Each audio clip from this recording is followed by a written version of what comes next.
Okay, welcome and thank you again, everyone, for joining me today. My name is Brianna and I work here at Bangor Public Health in the substance use prevention team.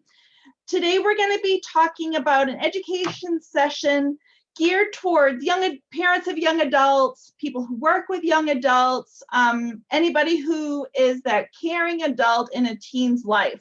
However, all of this information is incredibly valuable for anybody that wants to learn any information about preventing substance use disorder and what that looks like and what it means for you. So my goal for you guys today is to leave the session with the knowledge of biological risk, a better understanding of what is lower risk choices, and really using that information to protect what you and the young people in our lives value in their lives. This is going to be recorded. We are going to have the recording available on our website through YouTube. So at the end, I will go through and I will add a bunch of links in the chat session. I'll also include these links in the Facebook event. I'll also make sure you guys have my email address so that if you have any questions or if you need more information, we can do that. Also, I'm going to ask if you would like contact hours for this. This is going to be worth 1 contact hour and I can give you a certificate. Just make sure you put your name and your email address in the chat. I'll record that. And by the end of this week, I'll make sure you have those contact hour certificates.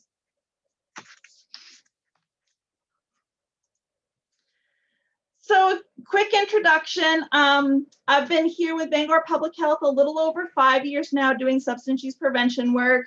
We are doing a lot of work based around teens and that risk and brain development and everything that we want to do to prevent our young people from becoming involved in substances and developing an addiction to that. So on here I have some pictures of my teens and almost teens. And been doing this whole teen thing for a couple of years now, and it's amazing and scary and wonderful and all of those adjectives that you can think of. And I also included my my newly 10-year-old. So we're in not only having teens in our house, but we have somebody in double digits. So really, really big happenings here. So for you guys, what I'm hoping is, who are you and who are you parenting? Who are you working with? What are the different things that you have? So I have a poll here that I'm going to try to pull up. All right. I'm going to launch this poll. And this is, who are you parent? Who are you? Are you the parent of a teen? Do you work with teens? Are you a community member? Once you were a teen yourself, or all of the above?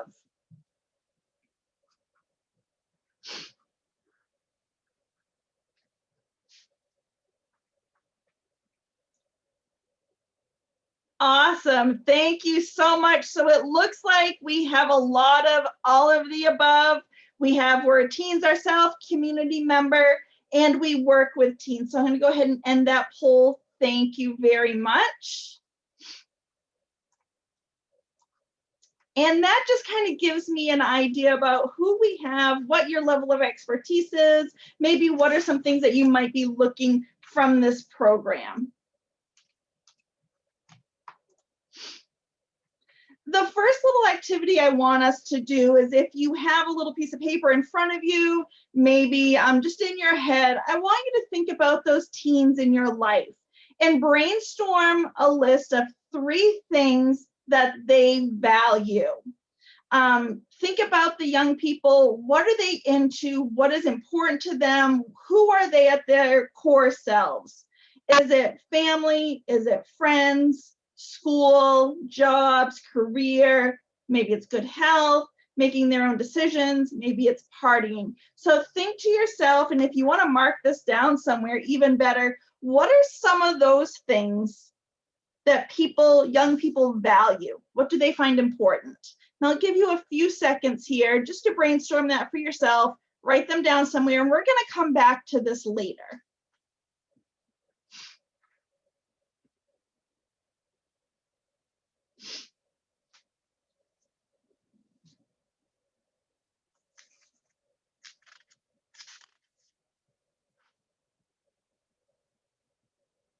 You might be thinking even of yourself as a teen. What are some of those things that you found really important? What did you really value?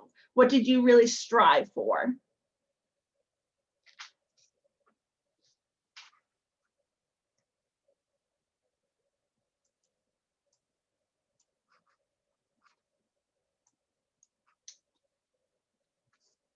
So one of the things that we like to remind people is that when somebody has a substance use disorder or they're experiencing problems related to their substance use, they're not choosing to lose their job or their family or their freedom due to those use choices.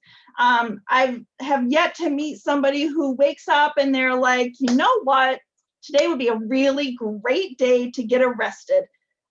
They're maybe just thinking, you know, I'm going to go get a little high. I'm going to go have a few drinks. I'm going to have a good time, relax, party with my friends. I just want to feel good. They're not choosing some of those problems that are really kind of hidden in the high risk alcohol and drug choices. Yet we know that once that choice is made, problems are often unavoidable. And because we're not intending to experience problems, we're likely to believe that any problem that we do experience is a fluke. We often think that if we're clever enough, if we're careful enough, if we make sure we hydrate well before we go out drinking, or whatever that looks like, that we can continue to make high-risk choices without experiencing more problems. And as people have experienced, these problems crop up unexpectedly. And when they do happen, when we have a problem, it can be a really big problem. These things don't have to happen. We don't have to have a problem. We don't have to experience these really devastating losses. They can be prevented. And the program that I base this information from is called Prime for Life, which is a biology and risk-based choice education program that is evidence informed, and it really looks at what are the choices, what is our biology, how do those play in together. So that's the program that this information is based off of. For anybody that wants more information about Prime for Life, they do have the website, primeforlife.org.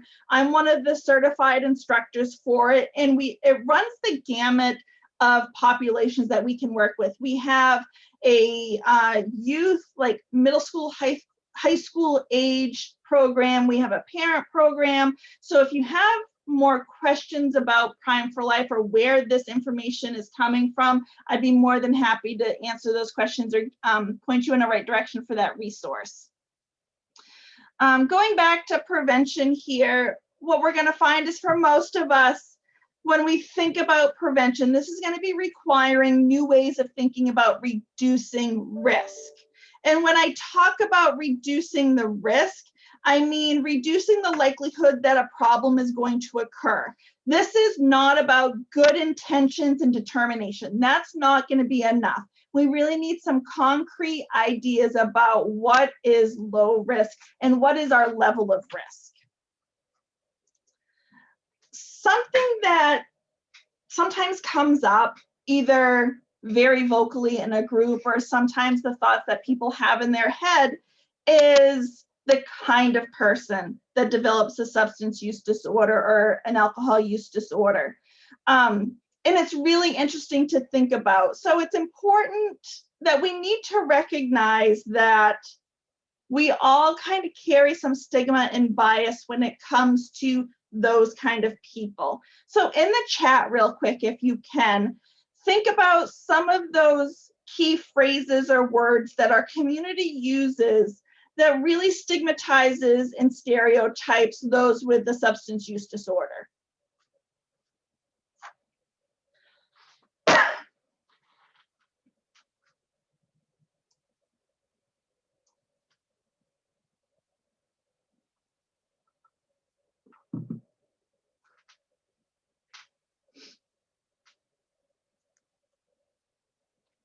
And it's okay, like this is a really safe area. We're talking about those myths and stereotypes, not necessarily what you personally think, but if we were to go to a coffee shop or to Dunkin' Donuts or something and ask just general population, what kind of person has a substance use disorder, what would they say? What would our community say?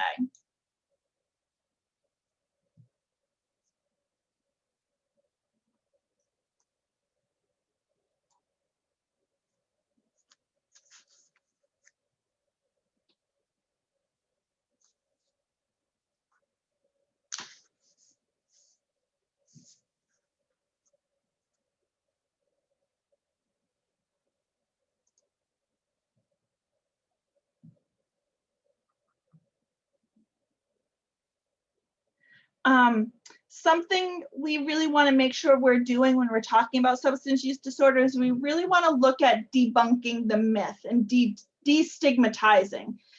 It's something interesting because when we frame alcohol use disorder or substance use disorder as a major health problem, such as heart disease or cancer, it really shifts the focus and makes a little bit of a mental bridge between all of them.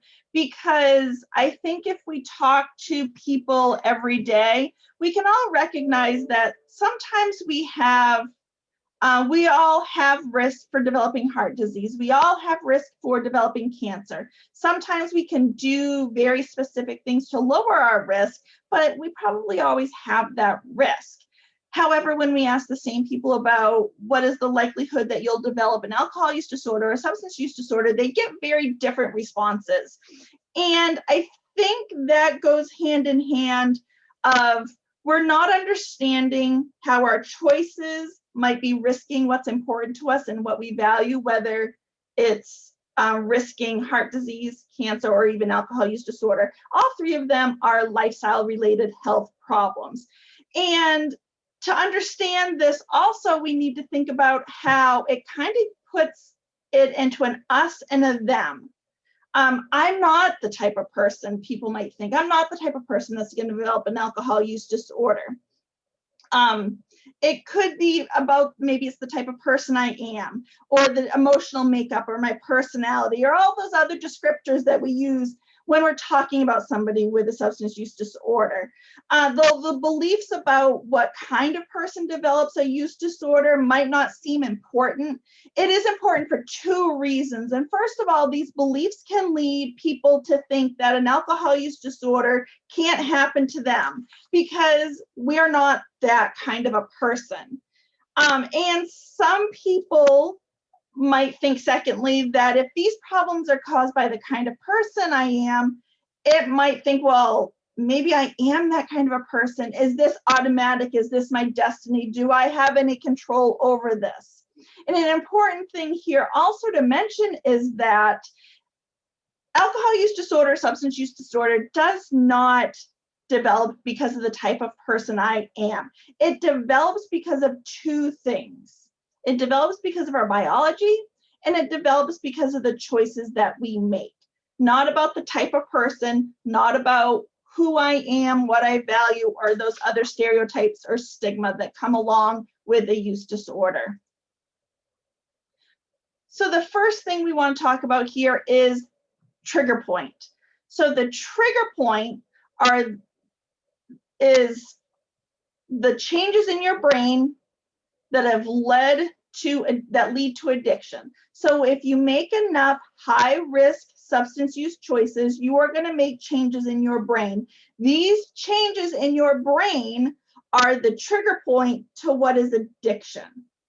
And I want to point out too that you don't go from having a couple drinks at a pit party to having a full-blown addiction. There's lots of points along the way that can keep you away from that trigger point.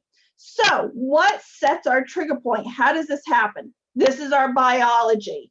Our genetics play a role into how quickly our brains change. Depending on our genetics, some of them seem to change fast. Some brains change faster than others, and some of us will move closer to that trigger point more rapidly than others.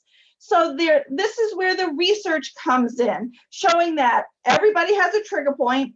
And our level of risk, what we can do that is considered high risk and how often, changes the likelihood of us reaching that trigger point of addiction.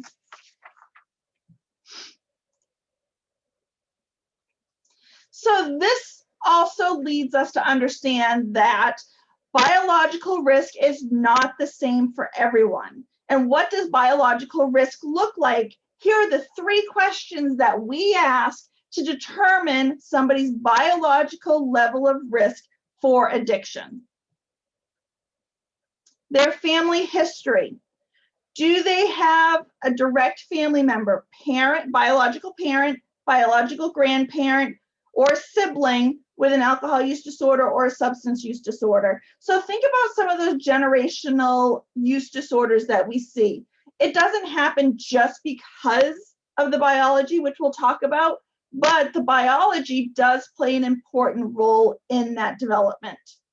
The second thing that we ask is, does that person have a high tolerance? If I have used a substance in the past, does it take me more of that substance to feel the effects? Having a high tolerance is a biological risk factor. And the third question that we ask is, does it feel good? Do I have an unusual reward or pleasure response when I use that substance? So those 3 key questions are how we determine somebody's biological level of risk. So to kind of play this out a little bit, let's say I do have a family history and I have a biological parent that has substance use disorder, but that's the only one. I don't have a high tolerance and I don't have an unusual pleasure response. I do have an increased biological level of risk. However, it is not as high as somebody who has a family history and a high tolerance and an unusual pleasure response. If you answer yes to all 3, your ability to go from no problems to reaching the trigger point of addiction is very, very quick. You do not have as many opportunities to make high-risk choices before you reach that trigger point. It's kind of like thinking about the center of the United States, and that's the trigger point. Some of us start in the Midwest. That's a high biological level of risk. Some of us start in Lubec, Maine. That's a low level of biological risk. The time that it's going to take to travel to that center of the United States is longer than somebody who's born in the Midwest and has never left the Midwest. That's how we kind of picture our biological level of risk with our trigger point and how far we have to travel, how many choices we can make. So again, our biology sets the trigger point, the point at which addiction will occur, and our individual biology sets that starting point, determines how far away we are from that trigger point, and it gives us our own level of risk for developing addiction. Some people have a standard level of risk, some people are farther away, some people are closer. What it all comes down to is this is a risk that I cannot change. I cannot change my biology. That is something that is set in stone. No matter what I do, no matter what I say, this does not change. So we need to figure out, what can I change? What can I do? This is where we have power. Where do I get my power from? How do I control my destiny? How do I protect those things that I really value, that are my true core self? Our power comes in our choices. This is where we have our strength. This is where we can decide where we go, how I get to my trigger point or not. So thinking about the young people in our lives, maybe we are that young person. When young people are given the opportunity to drink or use, they need to make a choice. Once they have the opportunity, a choice needs to be made. We hope that they choose not to use, but it is also incredibly important that we have these conversations, plural, not just one. This is again and again over time. It's not a one and done deal, multiple conversations about their own biological level of risk and what would be a low risk choice for them. We are not using this information, and I tell the kids in my classes this is not a license for you to use. This is simply giving you and those young people the tools to make the healthiest and lowest risk choice for themselves. This gives them tools in their toolbox to, again, protect what they value, what's important to them. And there are extra issues that we need to be aware of when we're teaching these guidelines, especially when we're teaching these guidelines to adolescents and teens, because you guys know this. They like to push the envelope. You give them an inch, they take a mile. It's just kind of how their brains are developing and remembering. This front part of their brain is not fully developed until they're 25, that prefrontal cortex. So we need to make sure we're laying as much groundwork as we can so they have the tools to make the lower risk choice, understand what is the lower risk choice, why we want to make that in order for them to kind of overcome that underdeveloped part of their brain. We do not in any way want to condone underage use. Coming into a high school classroom, I'll tell the kids, I'm not here to think that everybody drinks, or I'm not here to think that nobody drinks. I'm simply giving you a piece of education that we find important.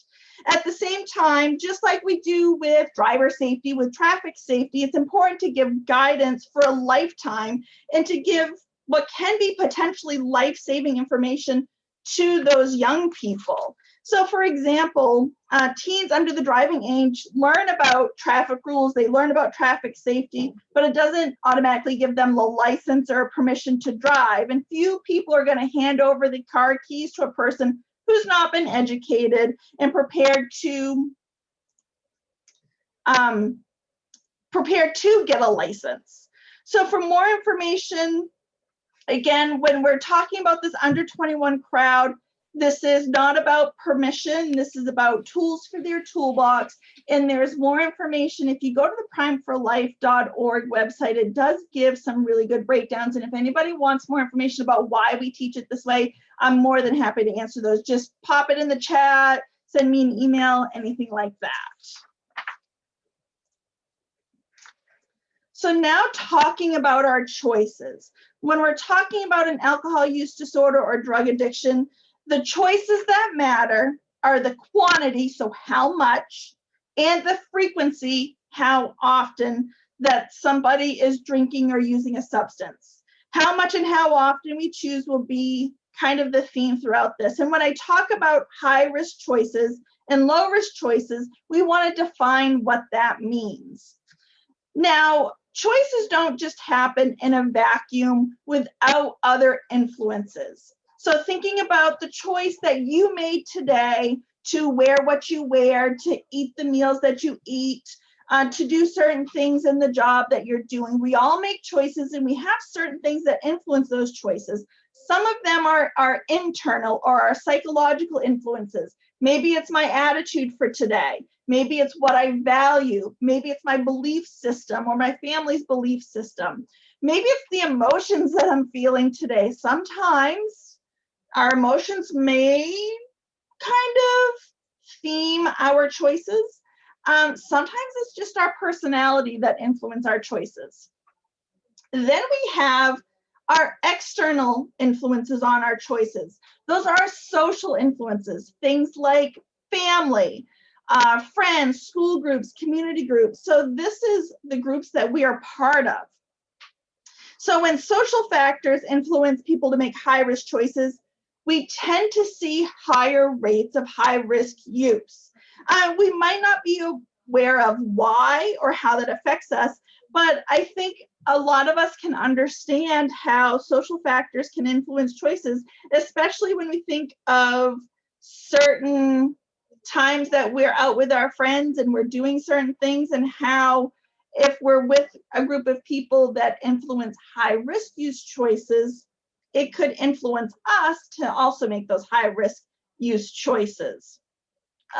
So this is all stuff that is beyond peer pressure or socioeconomic status or education levels. This isn't about that.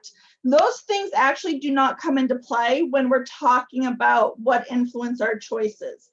We don't have research that consistently supports that the type of social group we're in as far as our race or nationality or our gender or socioeconomic status or education level. Those are not the things that typically influence our choices. It's the other things, our other communities, our other school groups, our other friends that make more influence on our choices. So to kind of play this out a little bit, so this is the example that I use with my high school students, and we talk about going to a concert. So everybody can relate. Most people enjoy going to a concert at some point in their life and enjoying that and the atmosphere that goes along with it. So, you know, I love to go to concerts with my friends, and maybe this group of friends that I'm going with, we're going to see like 4 concerts this summer. And so, you know, like it's really a big deal when me and my friends group can get together. So we really like to do it up. So we park at our friend's house that lives really close to the concert venue. We hang out in their yard. We have a few drinks and we pregame before we go to the concert. So now I'm like 2 drinks in.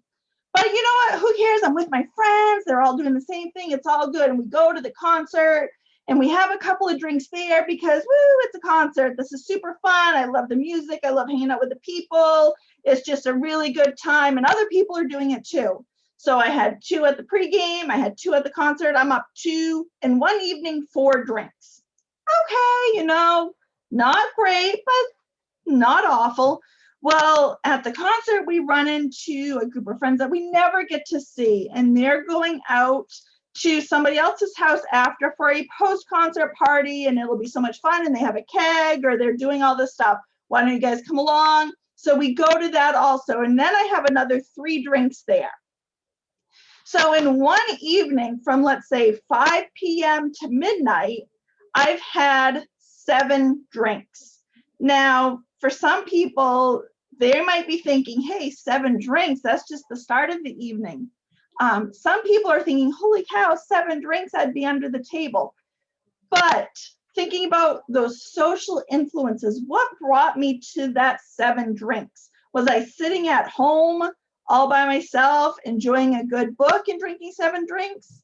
No, it was just that social aspect and how, just by virtue of the event and who I was with, lent itself to making those higher risk choices. Those are those social influences. And my psychological influences, you know what? My attitude toward that evening, I work really hard. I have a good group of friends that I love to hang out with. I'm going to enjoy myself. That's my attitude for the evening. I might value hanging out with my friends, and those are important to me, and the music and the concert, that's important to me.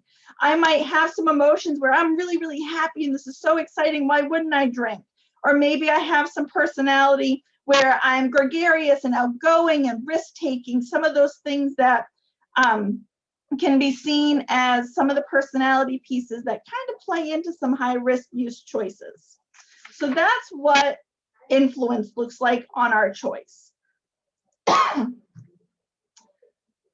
So you might have noticed here that I'm not characterizing those young people who make high-risk choices because they have some psychological or emotional problems. Understanding that there are plenty of mentally healthy people who make high-risk choices to relax, have fun, hang out with their friends, anything like that.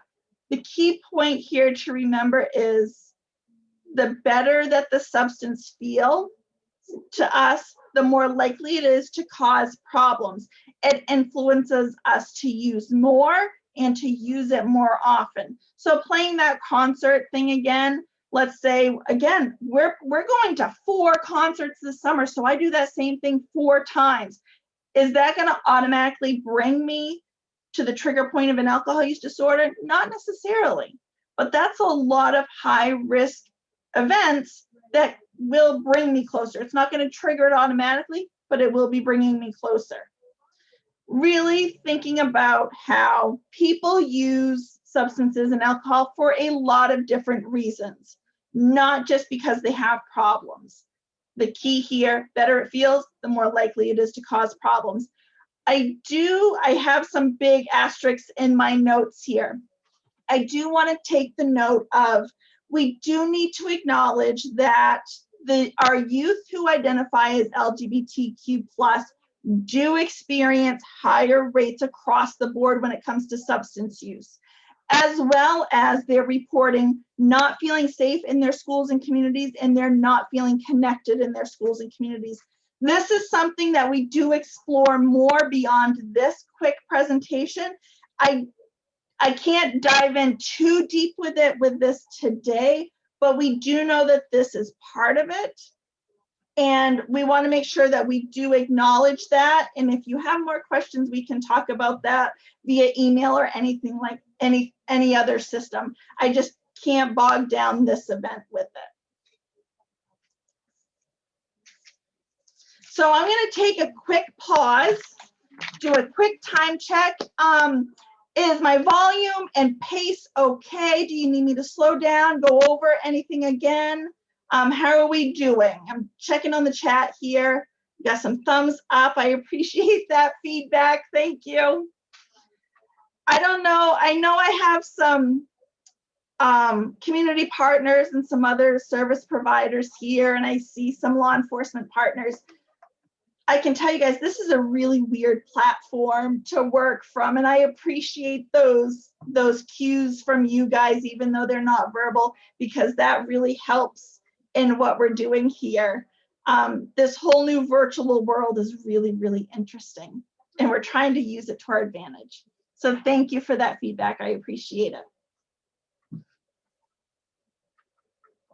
So now let's talk about low risk. Let's define low risk. And I'm sure you guys have heard or seen the words drink responsibly somewhere. If you look at any alcohol advertisement, whether it's print or social media or television media, you're seeing this phrase, or you're seeing drink moderately. Sometimes even in our medical literature, it's talking about, oh, if moderate drinking or drinking responsibly or all of that sort of thing. But really, what does drink responsibly? What does drink moderately mean? We actually did, here in our office with public health and community services, we did a quick little informal survey. I sent out an email to the building, and I asked the question, what do you consider to be moderate drinking? And as we were expecting, the answers were all over the place. So we got anything from 1 to 2 drinks 5 days a week.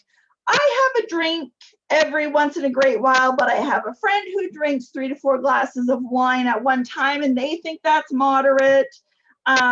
Maybe 2 to 3 drinks 2 to 3 times a week. Maybe I go to happy hour plus out for dinners and drink with friends on the weekends. And then a really interesting answer we got was, I guess that would depend on what one's consuming. I would say 3 to 4 beers 2 to 3 times a week, 2 to 3 glasses of wine 2 to 3 times a week, or a mixed drink or 2 shots more than once a week. So got very specific with the type of alcohol. So again, these answers were all over the place. We don't have really a good standard. What is low risk? So we really want to make sure that people understand there are standardized, researched, low risk guidelines, just like we have low risk guidelines for preventing heart disease. We get a certain number of fruits and vegetables every day. We get a certain number of whole grains. We exercise a certain amount, certain number of days a week. We have concrete defined guidelines for preventing heart disease, for preventing cancer. Now we're going to do that for how to prevent an alcohol use disorder or substance use disorder, because again, this is a lifestyle related health problem, just like heart disease, just like cancer. And really explaining this to our young people is incredibly important, because it defines and it gives them that information and tools for their toolbox. Very, very important. So the first thing when we're talking about our low risk guidelines, we want to get really specific, because we know that answers can vary widely, not based in sound research and science. But We want to respect and understand where people are coming from, because that's what feels good for them or what they think it should be. The problem with vague terms, nobody knows what they mean, and everyone will set their own definition based on what they enjoy rather than research. So here's why we want to get specific. So the guidelines, again, that we're sharing, this is from that Prime for Life program. It is over 200 scientific and research-based studies. It's meta-analysis of it. And so this is what they've come up with. It helps us determine what are standard drinks and how many standard drinks, how often would be considered low risk. We also want to point out here that the National Institute on Alcohol Abuse and Alcoholism recently released information that is new in their dietary guidelines for Americans, and they did some research from 2015 to 2020, and it's defining moderate drinking as up to 1 drink per day for women and up to 2 drinks per day for men. So important little piece of extra information here that I wanted to make sure that I included. So for those who do choose to drink alcohol, we want to share this very easy set of numbers of 0, 1, 2, 3. These are our low risk guidelines. So let's define what each number is. So 0 is the low risk amount for anyone that plans to drive or operate machinery, participate in activities that require skill, coordination, alertness, sometimes if you take certain over-the-counter or prescription medications, 0 alcohol is the most low risk option for you. Maybe they have certain medical conditions, maybe they're in recovery from an alcohol or substance use disorder, and they're unable to control the amount that they drink. We also want to note that for people who are under 21, 0 is the low risk option, as well as anyone who is pregnant or thinking about becoming pregnant. Why? People who are under 21, we really want to go beyond what is legal and look at brain development. This is a key point in time as a young person for brain development. Again, this prefrontal cortex and all these neural pathways, adolescence and puberty is a huge point in brain development, and we want to make sure we have the best foundation laid so that we have our strongest brain possible. So alcohol makes that safe decision making more difficult for young people because it blocks the part of the brain that controls judgment, because it's still, this front part here is still developing. And it's going to start creating permanent changes in that brain's reward center. Knowing what we know about the brain likes to feel good, and it's going to do whatever it can to get that feel good feeling. So we want to make sure that we're not introducing things that change that reward center. Also understanding that the earlier that a young person starts using, the more vulnerable they are to addiction, because they're doing so many changes in that brain. So that's why our first number is 0 is our low risk guideline. So when we talk about what is the largest amount of alcohol in 1 hour that will not increase risk, this is our 1. So this is about how fast people drink. Having more than 1 standard drink in 1 hour increases the risk not only for injuries, but other impairment problems. And impairment is when we feel the effects of a substance in our brain. Remembering also, not remembering, but giving you guys a piece of information, there's 2 types of impairment. There's physical impairment, which is when we can feel it. That's when we're slow, we're sluggish, we're dropping things, we're having trouble picking stuff up, we're stumbling, we're saying, we're slurring our words. That's physical impairment. But at an even lower level with alcohol and blood alcohol content, we have mental impairment. We're not always noticing this as much, but if we need to do anything quick thinking or quick acting that requires a lot of input and action in a very short amount of time, that's our mental impairment. So I just want to make sure we understand this is, we're trying not to have impairment. So thinking about how we may have a beer with our pizza on Friday night, we're not necessarily looking to get impaired. We like to have beer with our pizza. This is that kind of variation. We're not drinking to become impaired or intoxicated. 1 is also the number that we like to talk about for those that do choose to drink daily or almost every day. And there have been many studies that have shown people who average 1 to 2 standard drinks, and we'll define standard drinks, per day might actually live longer than those people who abstain or those who are drinking 3 or more drinks per day. So this seems primarily due to the reduction in the risk for coronary heart disease. And the average lifespan associated with this level of drinking is estimated to be anywhere from a few months to like 5 years. So we're not talking about like superhero, you're gonna live to be 135. We're talking about maybe 5 years of increase. We're not sharing this information to suggest that people who don't drink or abstainers are better off by drinking these amounts. We cannot say what is best for any individual. Any decision to drink for health reasons really needs to be made with when you consult with your informed physician that knows you and your biological level of risk. Our 2 here is no more than 2 standard drinks per day. Health problems are more common for people who average more than 2 standard drinks per day, and the biological risk for various alcohol-related health problems varies from person to person. So for some people, they may, at this drinking level, increase their risk for certain types of cancer. They may increase their risk for diabetes or problems like that.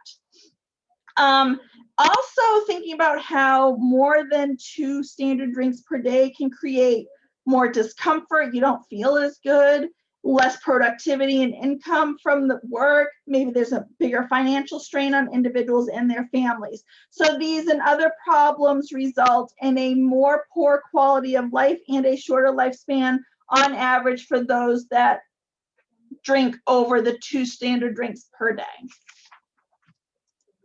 And our 3 in the 0, 1, 2, 3 guidelines. Thinking about what is the number of standard drinks that would increase risk in one day. And research suggests that people who have more than 3 standard drinks on any day are more likely to experience impairment problems, so injuries, bad decision-making, relationship problems, or health problems. People who, when they die of an alcohol-related cause, they die of an average of 30 years earlier than normal. And about 2/3 of those that lose those years are due to impairment problems. So the car accidents, the injuries, that type of thing.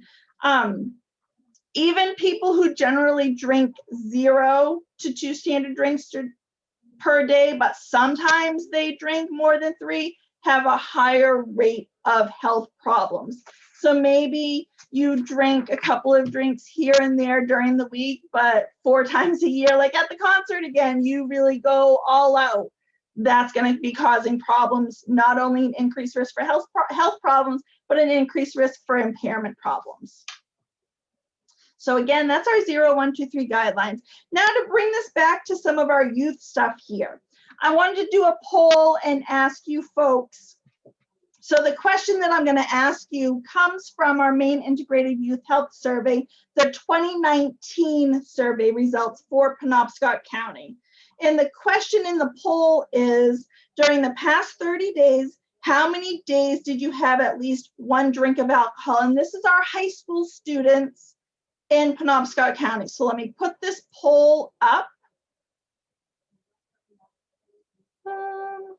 Here we go.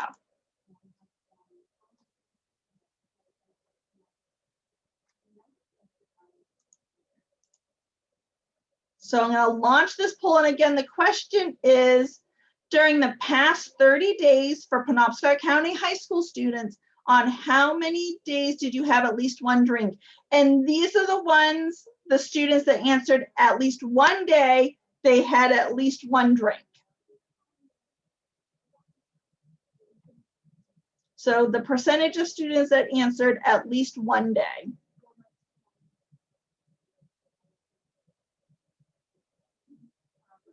I love to see the results come in because it bounces the bar graph everywhere.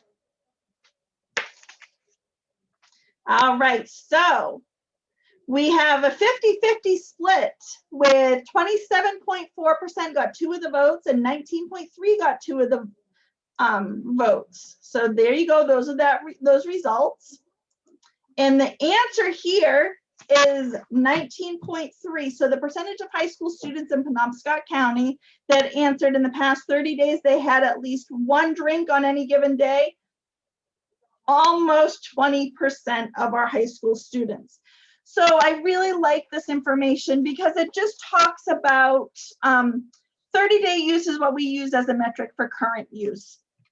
And the Maine Integrated Youth Health Survey, if you've never kind of gone in there to explore it, it's really, really rich in data, not just with substance use data. There's tobacco use, there's health and safety, there's fruit and vegetables, there's physical activity and sleep, and all of these sort of things. It's really, really good. So I'm going to include in the chat, I will include the link for the database, and you can go in and look per county. You can look at the different reports. If you've never gone in there, it's great information. This Maine Integrated Youth Health Survey, again, represents, it's a collaborative effort between the Department of Education, Department of Health and Human Services with the CDC, and the substance and mental health people and the Department of Ed. Really, really good information. So the next poll question is, we're going to be talking about binge drinking with our high school students in Penobscot County. So binge drinking is defined as having 3 or more standard drinks in any one time. Now, the question that was asked is, of those, that 19.3%, of those that had at least one drink on any one day in the past 30 days, how many of you had more? What is the largest number that you had in a couple of hours? So how many did they have in just a couple of hours? Look, I gave you guys the answer. Let me try to do this poll again, and maybe you didn't see it. Stop sharing, and let's go to the third poll.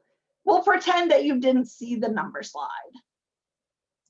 So here is the next one. So of those that had a drink in the past 30 days, those that answered, they had 5 or more drinks within a few hours.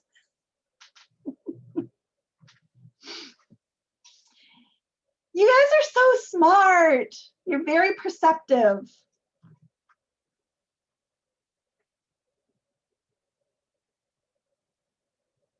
Now, thank you for the fun little other votes. So I'm going to end this polling. So I'm going to share the results with you guys. Here's what you answered. So this, again, looking at those that have had a drink in the past 30 days, how many of them binge drink? And we do know, again, almost 30%. So 27.9% of the high school students in Penobscot County who have had a drink in the past 30 days are binge drinking. So that is a really, really big concern. Why does this stand out? Why is this a big concern? Of those, this is more than a quarter of that population. They're binge drinking. Binge drinking, we know, is associated with, it's a higher risk choice. It's going to cause more impairment. It's going to cause, because it's causing an increase in impairment, increase for personal and physical injuries and problems, and it's bringing them closer to that trigger point of addiction. And if they don't understand their own biological level of risk, they don't understand that binge drinking is a high risk choice that is bringing them closer to that trigger point, they could be, not knowing, bringing themselves closer to addiction, and making those high risk choices continually will cause problems. So together, again, these are our 0, 1, 2, 3 guidelines. When we looked at the research that formed these guidelines, we saw that this isn't about what we value or what we think. This is based in research. So people might hope that this means, you know what, if I can have technically 14 drinks in a week, because that's 2 drinks on 7 days, I can have 14 drinks in one day. That's not what this means. Anytime we have more than 3 drinks, anytime that we're binge drinking on any day, we're increasing our risk. That is a high risk choice.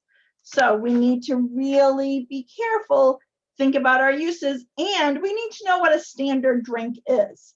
So a standard drink, sometimes I have my Yeti with me. I don't. So this is just my water cup here at my desk. It's kind of a similar size to what the kids have, the red Solo cups or whatever the kids are doing these days. So we need to answer, what is our standard drink? I have pictures here on the screen that you'll see the various types of alcohol and what we consider to be a standard drink. You'll notice the dark blue, that is the pure alcohol in each of those drinks. And the pure alcohol is what causes the intoxication or impairment. So in each of those drinks, they are all the same strength. They each contain about 0.6 ounce of pure alcohol. However, by volume, they are very different. The pure alcohol, again, is what causes impairment. Our liver can process out about 3/4 of an ounce of pure alcohol in an hour. So we want to make sure these are standard drinks. So we have here a 12-ounce bottle of beer. That is a 5% beer. Also understanding, if you've ever gone out to any of our local establishments, not very often are you getting a 12-ounce pour of beer at 16 or 22. That's more than one standard drink right there. Also, we have some craft breweries. We have a huge blossoming craft brewing industry here in this part of the state. They're sometimes brewing stronger beer than a 5% beer. You have more than that 12 ounce of a stronger beer. That's more than one standard drink. The point here to remember is, when you're counting drinks, you need to count standard drinks, not how many of these that you're drinking. Our glass of wine is a 5-ounce pour of wine, and our shot glass, this is a 1.5-ounce shot of 80 proof liquor. If you did a 100 proof liquor, it's only an ounce. That would be considered a standard drink. So this isn't about going up, having however many from the keg of your big drinking cup.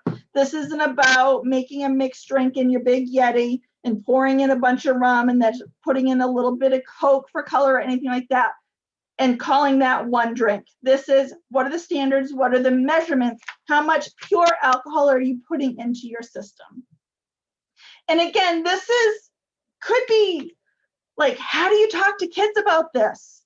Just like you talk to them about traffic laws, about speeding, about parking and safe distances away from people. Just because they like to be really close to the bumper, because that's what they think they can handle, doesn't mean it's the safest choice.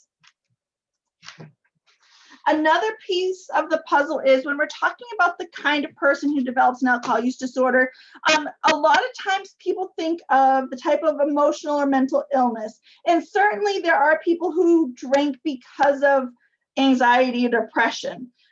These are the more typical ones that we do address. But please understand that the myth of people are using to self-medicate, they have anxiety or depression, so they drink. 75% of the people who drink and have anxiety or depression, that's not the case. They didn't have anxiety or depression. They were drinking. They were making high-risk drinking choices. It led to anxiety or depression. There are multiple places in research that have shown this. So it's not that people are self-medicating. It's they're having high-risk choices. They're developing the use disorder. So when they start abstaining, they start feeling mentally healthier. Also, when you are deep into an alcohol use disorder and you want to start abstaining, it's incredibly important to do that under medical supervision, especially with alcohol. If you have a heavy enough use disorder, cutting off cold turkey can be incredibly dangerous. So thinking back, when I asked you, what do young people value? And I asked you to brainstorm a list of 3 things. These are the why. Why do I want to make my low risk choices? What is my motivation? What do I want to keep protected and safe? And that way I value that, and I value those enough to make low risk choices. What do they not want to lose?